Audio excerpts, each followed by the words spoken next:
Doctor Sreevarma ஆயுள் தரும் ஆயுர்வேதா அறுவை சிகிச்சையில்லா குணம் ஆயுள் கால நிவாரணம். தேர்தலுக்கு பிந்தைய கருத்து கணிப்புகள், பெரும்பாலான நிறுவனங்களின் கருத்து கணிப்புகள், திராவிட முன்னேற்றக் கழகத்தின் தலைமையிலான கூட்டணி மாபெரும் வெற்றி பெறும் என்பதை கூறியிருக்கிறார்கள். திமுக தனித்து பெரும்பான்மை பெற்று ஆட்சியை கைப்பற்றும் என்றும் சொல்லியிருக்கிறார்கள். ஒரு சில நிறுவனங்கள் அதற்கு நேர்மாறான கருத்துக்களை கூறியிருக்கின்றன. களத்தில் நேரடியாக மக்களை சந்தித்திருக்கிறோம். அதன் அடிப்படையில் எங்களுடைய பார்வை திராவிட முன்னேற்றக் கழகத்தின் தலைமையிலான மதசார்பற்ற முற்போக்கு கூட்டணிக்கு மக்கள் ஏகோபித்த ஆதரவை நல்கியிருக்கிறார்கள். ஆகவே எமது கூட்டணி மகத்தான வெற்றியை பெறும். திமுக ஆட்சி தொடரும். அது எங்க கட்சிக்காரங்களுக்காக நான் பேசியது. நிறைய இடங்கள் சொல்லல, ஓரிரு தொகுதிகளில் என்று சொன்னேன். எங்கள் தோழர்களை நெறிப்படுத்துவதற்காக நான் அவ்வப்போது பேசுகிற கருத்து அது. ஓரிரு தொகுதிகளில் இருந்து உட்கட்சி பிரச்சனைகளின் காரணமாக தோழர்கள் அவ்வாறு செயல்பட்டார்கள் என்பதை நான் சொல்லியிருக்கிறேன். அவ்வளவுதான். திமுக கூட்டணிக்காக, கூட்டணி கட்சிகளுக்காக எங்கள் தோழர்கள் ஆற்றியிருக்கிற பணி என்பது மிகவும் போற்றுதலுக்குரியது. திமுக கூட்டணி கட்சிகளை சார்ந்த வேட்பாளர்கள் வெளிப்படையாகவே அதை பேசியிருக்கிறார்கள், என்னிடத்திலே சுட்டிக்காட்டியிருக்கிறார்கள். பெரும்பான்மையானவர்கள் அவ்வாறு பேசியதை யாரும் பெரிதுபடுத்தவில்லை. ஓரிரு இடங்கள் என்று நான் சொன்னதற்கு அதை ஊதி பெருக்குகிறார்கள். திரும்ப திரும்ப விடுதலை சிறுத்தைகள் கட்சியை குறிவைத்து திமுக கூட்டணிக்குள் குழப்பத்தை ஏற்படுத்த சிலர் முயற்சிக்கிறார்கள். அவர்களின் எதிர்பார்ப்பு நிறைவேறவில்லை, அவர்களின் கனவு நனவாகவில்லை, அவர்களின் ஆசையில் மண் விழுந்துவிட்டது.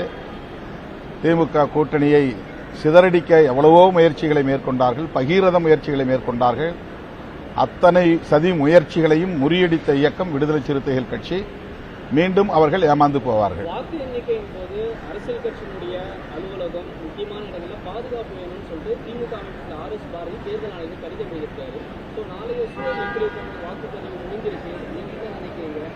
இது வழக்கமான ஒன்றுதான். தேர்தல் ஆணையத்துக்கு கூட்டணி சார்பில் இந்த கோரிக்கை வைக்கப்பட்டிருப்பது ஒரு புதிய நடைமுறை அல்ல. வாக்கு எண்ணிக்கையின் போது உரிய பாதுகாப்பை தர வேண்டும் என்ற கோரிக்கை திமுகவின் பொறுப்புணர்வை வெளிப்படுத்துகிறது. அவ்வளவுதான்.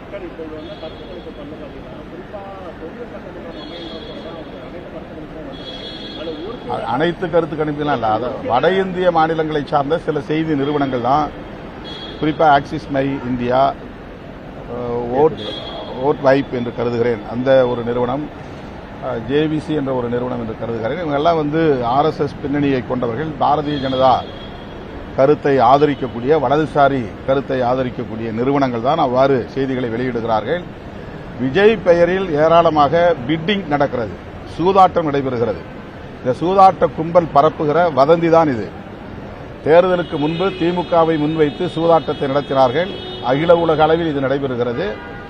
இப்போது தேர்தல் வாக்குப்பதிவுக்கு பின்பு விஜயை முன்வைத்து இந்த சூதாட்ட காய்களை நகர்த்துகிறார்கள். தேர்தல் முடிவுகளுக்கு பிறகு அவர்கள் ஏமாந்து போவார்கள். முன்னாள் டிஜிபிங்கிறதுனால அவர் சொல்றது சரியாயிருமா? ஆமா, பிட்டிங் தான் இது 100% பிட்டிங். சூதாட்ட நடவடிக்கைகளுக்கான ஒரு மீடியா ஹைப் இது, அவ்வளவுதான். நீங்க நாளைக்கு தேர்தல் முடிவு வரப்போகிறது, பாருங்க.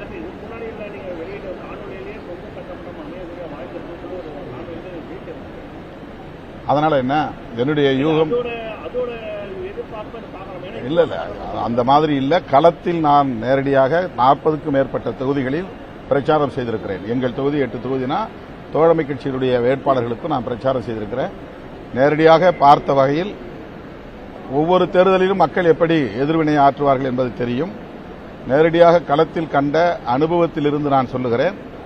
திமுக கூட்டணி வெற்றி பெறும். திமுக தனித்தே ஆட்சி அமைக்கும். திமுக மாணவர்கள் செயலாளர் வீரமணி ஜெயக்குமார் வந்து கஸ்தூரிகள் அதிகமாயிட்டாங்க அப்படின்னு சொல்றாங்க. அப்படியானா இப்போ கஸ்தூரிகள் அதிகமாயிட்டாங்கன்னு சொன்னா அதிமுகவிற்கு ஓட்டு போட்டவர்கள், திமுக கூட்டணி ஓட்டு போட்டவர்கள் அறிவாளிகளாகவும் விஜய்க்கு போட்டவர்கள் கஸ்தூரியாகவும் ஒரு கட்டமைக்கிறது நீங்க எப்படி பாக்குறீங்க? ஒரு சமூக ரீதியெல்லாம் பேசிட்டீங்க. இடைநிலை கஸ்தூரி சொல்றது எந்த வகையில் வரவேற்பா இருக்கும்? அந்த கருத்தில் எனக்கு உடன்பாடு இல்லை. மக்களை நாம் எப்போதும் கொச்சைப்படுத்தக்கூடாது. நமக்கு வாக்களித்தாலும் வாக்களிக்காவிட்டாலும் அவர்கள் நம்முடைய மக்கள், வாக்காளர்கள். அவர்களை உரிய முறையில் மதிக்க வேண்டும் என்பது என்னுடைய வேண்டுகோள். அதாவது நான் விடுதலை சிறுத்தையில் அப்படி எங்கேயும் பேசுனதில்லை. அந்த சொல்லாடலை நாங்கள் கையாண்டதில்லை. இல்லை, அது வந்து சோசியல் மீடியா ரொம்ப உயர்த்தி பிடிக்கிறாங்க, அவ்வளவுதான். இது வந்து ஒவ்வொரு தேர்தலின் போதும் ஒரு புதிய கட்சி தோன்றும் போது அல்லது நடிகர்கள் கட்சிக்கு வருகிற போது அவர்களுக்கு பின்னால் பெரும் திரள் கூடுவது வழக்கமான ஒன்றுதான். விஜயகாந்த் அவர்கள் வந்தபோது இப்படி சோசியல் மீடியா கிடையாது. அதற்கு முன்பு பலர் இதுபோல கட்சி தொடங்கிய காலத்தில் அண்ணன் வைகோ அவர்களோ அல்லது அதற்கு முன்பு திரு ராமதாஸ் அவர்களோ திமுகவுக்கு அதிமுகவுக்கு மாற்று அரசியல் என்று சொன்ன காலத்தில் சோசியல் மீடியா கிடையாது. இப்ப சோசியல் மீடியா அதை ரொம்ப உயர்த்தி பிடிக்கிறார்கள். எப்போதுமே திமுக அதிமுகவுக்கு எதிரான சக்திகள் திமுகவுக்கு மாற்று சக்தி என்று உயர்த்தி பிடிக்கிற அரசியலைத்தான் இப்போதும் உயர்த்தி பிடிக்கிறார்கள், அவ்வளவுதான். இப்போது அதனுடைய எண்ணிக்கை வேண்டுமானால் கூடியிருக்கலாம், சதவிகிதம் கூடியிருக்கலாம். ஆனால் அவர்கள் தனித்து வெற்றி பெறுவதற்கோ ஆட்சியை கைப்பற்றுவதற்கோ வாய்ப்பில்லை என்றுதான் நான் பெரிதும் நம்புகிறேன்.